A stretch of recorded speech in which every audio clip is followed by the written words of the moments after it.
कोल्हापूर येथील सोमवारी भव्य संघर्ष महामोर्चा यशस्वी करून हजारोंच्या संख्येने सामील व्हा, आंबेडकरवादी कार्यकर्त्यांचे बैठकीत आवाहन.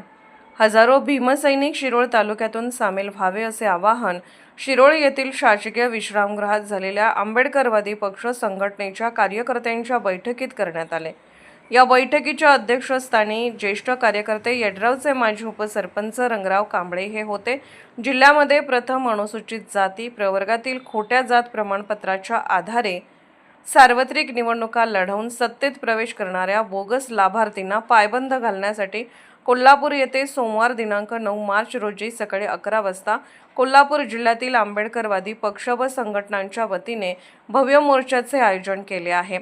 त्याबाबत शिरोळ तालुक्यातील आंबेडकरवादी पक्ष संघटनेच्या वतीने शिरोळ येथील शासकीय विश्रामगृह येथे गुरुवार दिनांक 5 मार्च रोजी दुपारी 3 वाजता बैठकीचे आयोजन केले होते. या बैठकीमध्ये RPIचे तालुका अध्यक्ष संजय शिंदे, ज्येष्ठ कार्यकर्ते रमेश शिंदे, बापू समाजभूषण पुरस्कार प्राप्त दगडू माने, मातंग समाज संघटनेचे अध्यक्ष सागर बिरनगे, विक्रांत माने, सामाजिक कार्यकर्ते सूरज कांबळे आदी कार्यकर्त्यांनी संतप्त भावना व्यक्त करून सशक्त व सक्षम समाजातील काही व्यक्ती अनुसूचित जाती OBCचे बोगस दाखले काढून त्या पदाचा लाभ घेत आहेत, त्यांच्यावर कायदेशीर कारवाई करावी, प्रसंगी फौजदारी कारवाई करावी. याकरिता 9 मार्च रोजी कोल्हापूर येथे होणाऱ्या संघर्ष महामोर्चाला शिरोळ तालुक्यातून हजारो भीमसैनिक सामील होतील असे प्रतिपादन वरील मान्यवरांनी व्यक्त केले.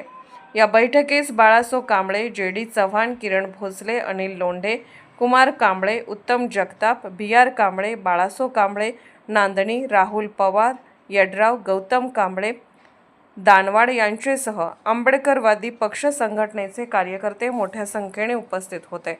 SK news Shirol.